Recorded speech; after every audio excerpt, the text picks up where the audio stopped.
What's going on, guys? It's Jared Genesis here, and today I want to talk about feeling state. This has to do with manifestation, the law of attraction, all that good stuff.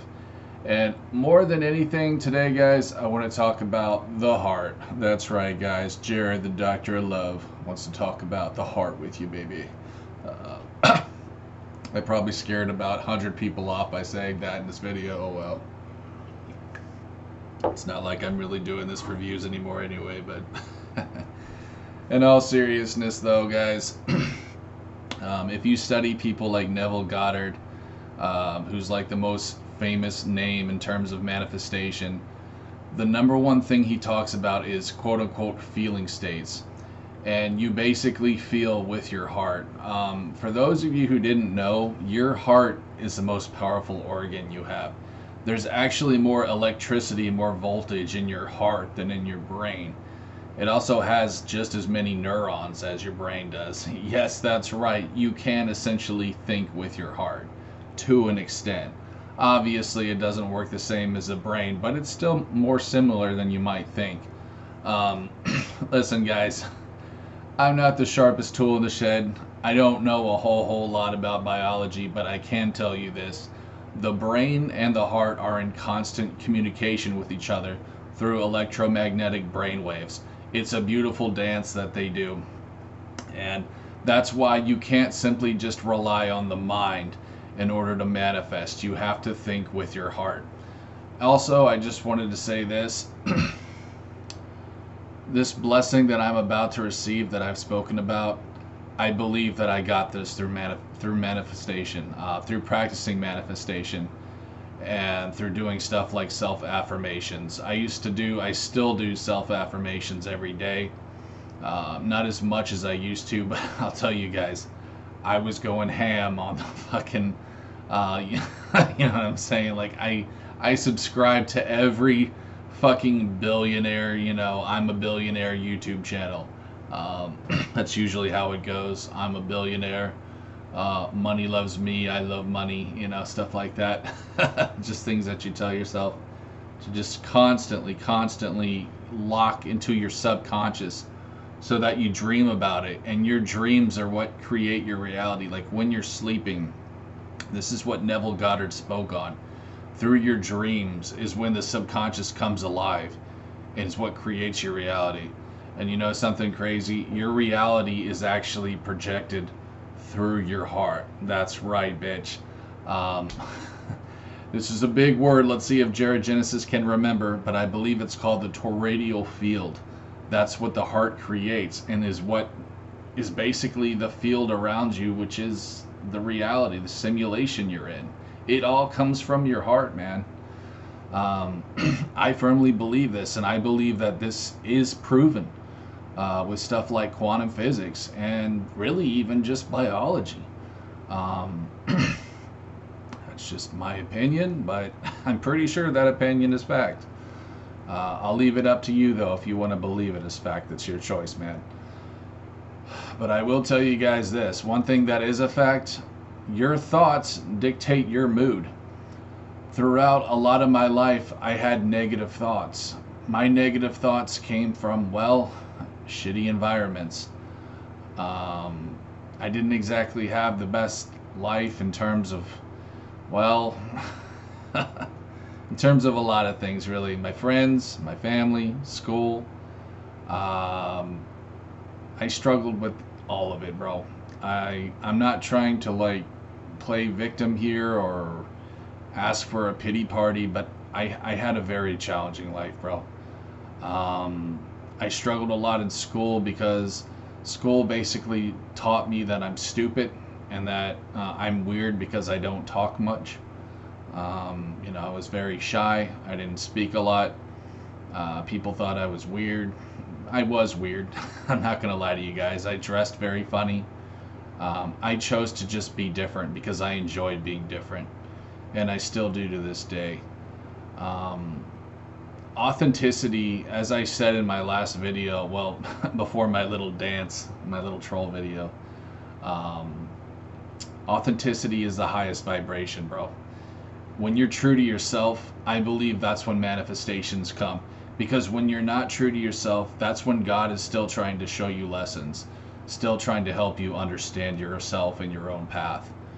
And when you can do that, I believe that's when the blessings come.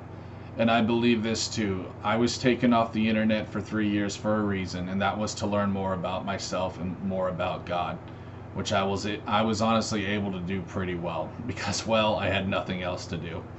Um, I believe that we're all just a reflection of each other. That's what namaste means. For those of you who didn't know, it means the God in me sees the God in you. If you want to be super technical about it, you are God. You're just a very, very, very low vibration of God. I don't believe that humans can attain ultimate godhood. I think that this is best explained because of the simple law that matter can't be created or destroyed. So when God created all of us, even he has to follow the rules. He's not able to create anything outside of himself. And that's why we're simply all fragments of God. That's just what I believe. But again, I want to make this clear. Like, even though technically I may be God, I'm just a very, very low vibration of God. I'm a small fragment of God. And I don't believe, they talk about higher self. I believe you can obtain higher self, like basically becoming closer to Godhood to an extent. But in the flesh, we're all sinful. We're all fallen from God's grace. Plus, life is very difficult. And I believe that makes it impossible to be perfect like God is. I believe the only one who was perfect in flesh was Jesus Christ. And that's why he's the one that I follow. But yeah, guys, look, aside from all the spirituality stuff, I felt like I needed to share that with you, because it all connects to this. But guys, listen, positive thoughts will create positive things in your reality. If you have a good heart, good things will come to you. This is what, this is how I fucked myself over, basically. Growing up, I had a hardened heart. I was angry at the world.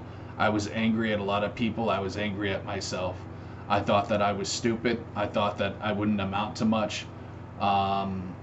Maybe not on the level of some people, but I felt a huge, huge disconnect to the world as an empath, as, what they call the chosen ones, without sounding too full of myself, the 144K. That's what the Bible prophesies will be the number of people who are Christian when the world's ends. Sorry, I can't talk right now, guys. I'm kind of tired. It's been a long day, but I believe that when you become an empath, you become sensitive to energy, and that can help you a lot with stuff like manifestation. When your chakras are just like supercharged, okay? Because that's what it all has to deal with. Your crown chakra is basically like the light that emanates to the cosmos that allows you to, dream and all that great stuff. Your heart chakra, obviously has to do with feeling state. Your truth chakra has to do with self-expression, how you express yourself. Your solar plexus chakra has to do with your life energy, your life force, the Dantian, as the Shaolin monks called it. This is why I have a bloat gut. It's because basically you get chi trapped in your gut when you struggle with anxiety and depression. It took me about 40 years to realize that, but, well, then again, I didn't have bloating as a child, so I guess not 40 years, but it took me a very, very long time, over 20 years, to realize this. This is the reason why I struggle with bloat gut. It's because of my solar plexus chakra. This might be a little bit much for some of you people, but I just want to share everything I know with you. And it's up to you whether you want to, take it with a grain of salt, or,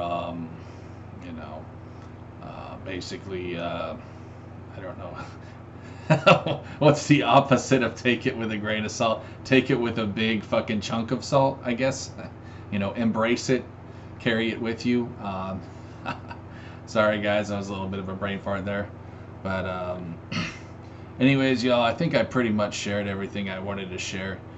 Your heart, one thing I didn't mention is that the rhythm of your heart, like the waves of your heart, when you're at peace, when you're happy, your heart pumps differently, and so it creates different kind of waves.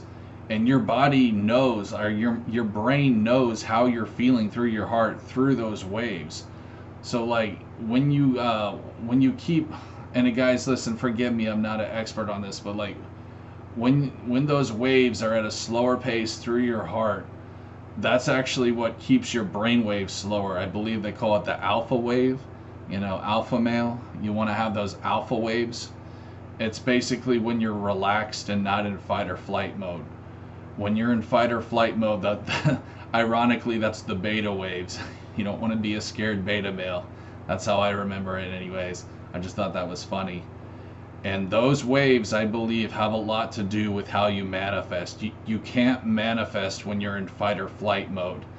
And I believe fight or flight mode is, the anxiety that caused the bloating in my gut.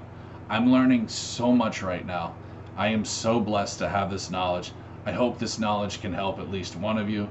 And I just wanted to say, guys, listen, like I said in my other video, I'm rooting for all of you. No matter who you are, even if you hate me, I want you to win. At the end of the day, we're all just victims to the system. So guys, namaste. The God in me sees the God in you. I wish you all the best. I hope you find all of your heart's desires. Just remember, guys, a lot of shit that you deal with every day, it's not worth stressing on. I just give it to God. That's what I love about being a Christian, is I can just dump all my bullshit on him, bro.